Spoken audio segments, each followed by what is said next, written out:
Hi dear students, welcome to my channel. This is new direction to my channel. In this video I am going to discuss Z mains previous year's questions and solutions for physics. Okay, the first thing what we concentrate is what information given in the question and what are the formulas involved in that question and what is the concept involved in it. This all I will tell you step by step.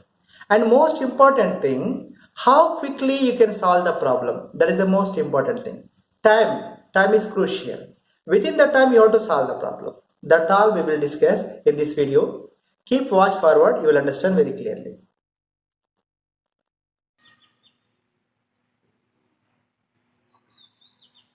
The resultant of two vectors P and Q is R.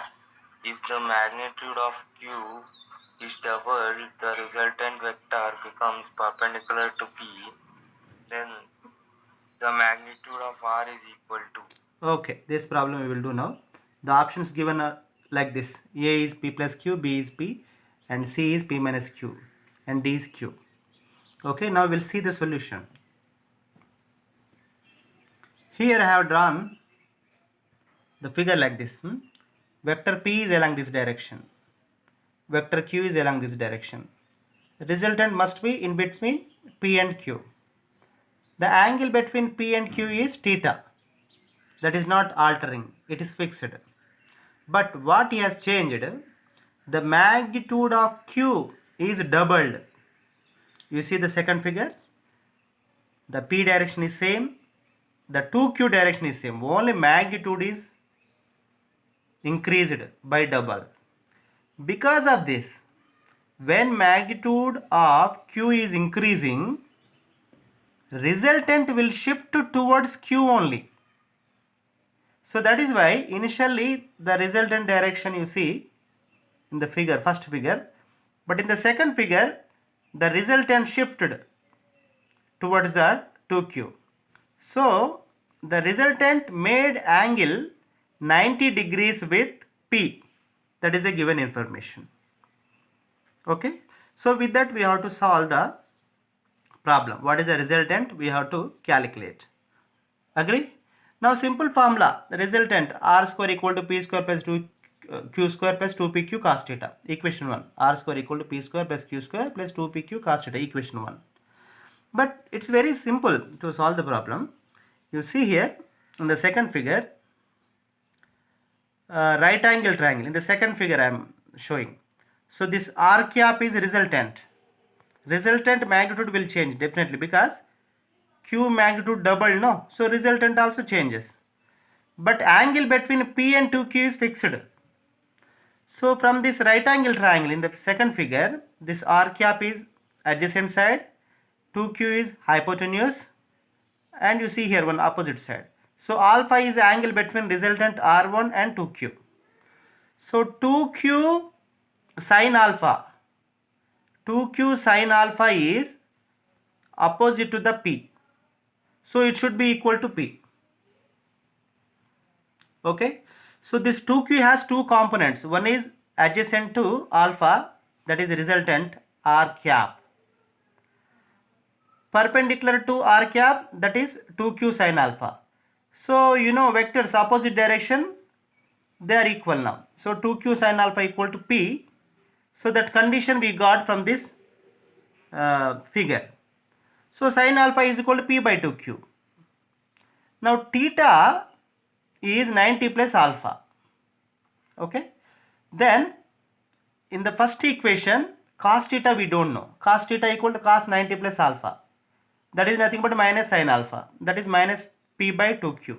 Simply you substitute. You will get R equal to Q. You understand, right?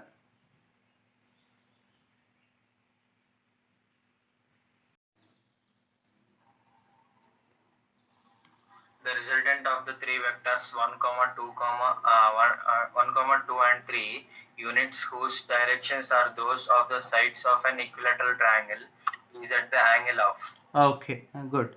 Here the important thing is you need not to solve this problem. In fact, you see the options. One is 30 degrees, 15 degrees with the first vector, Option C is 100 degrees with the first vector, 150 degrees with the first vector. Okay, this is given. One thing is true, the magnitude 1 and 2, 1 plus 2 is 3.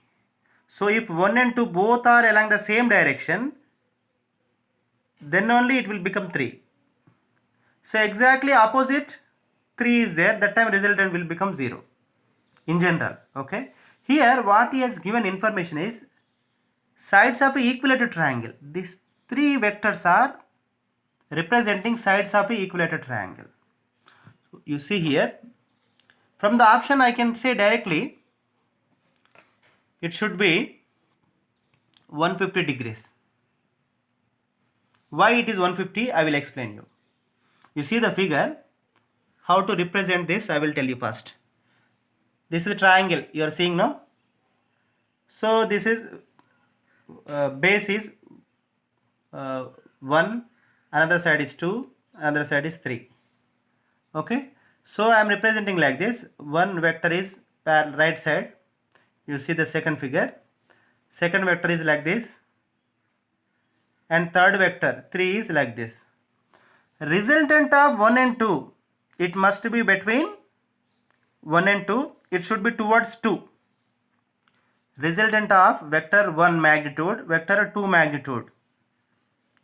I have calculated, in fact I did not to calculate, but I can guess that this resultant is between 1 and 2 and it is near to the 2 because magnitude 2 is more than magnitude 1. So this resultant of 1 and 2 I am calling as R1. Now resultant of R1 and 3 I have to calculate. Okay, so resultant of R1 and 3, it must be between 2 and 3. 2 and 3 because magnitude of 3 is more than R1. R1 I calculated, that is root 3 it will come. Simply you can calculate resultant of 1 and 2, that is a square plus b square plus 2ab cos theta. Cos theta is cos 120 degrees. Cos 120 degrees is nothing but minus sin 30, that is minus 1 by 2. So cos 120 90 plus 30 na root 3 by 2 aata hai. Okay, so that you will get, that you can do very well. So R1 we are getting exactly equal to root 3. This is root 3 and this is 3. So 3 is more than root 3. Definitely the R2 must be beyond 2. Matlab R2 must be vector 2 and 3. Vector 2 and 3 coming means the resultant R2 making angle with 1. It must be more than 120 degrees ra, no doubt. So तुम पूरा करने का जरूरत नहीं है. More than 120 degrees, the answer is option D only. So option D is correct. But in fact I have done with calculations also. R1 I calculated, R2 I calculated. You know how to calculate resultant formula, no? That formula you know. So after calculating I am getting the angle between resultant R2 and vector 1 is 150 degrees.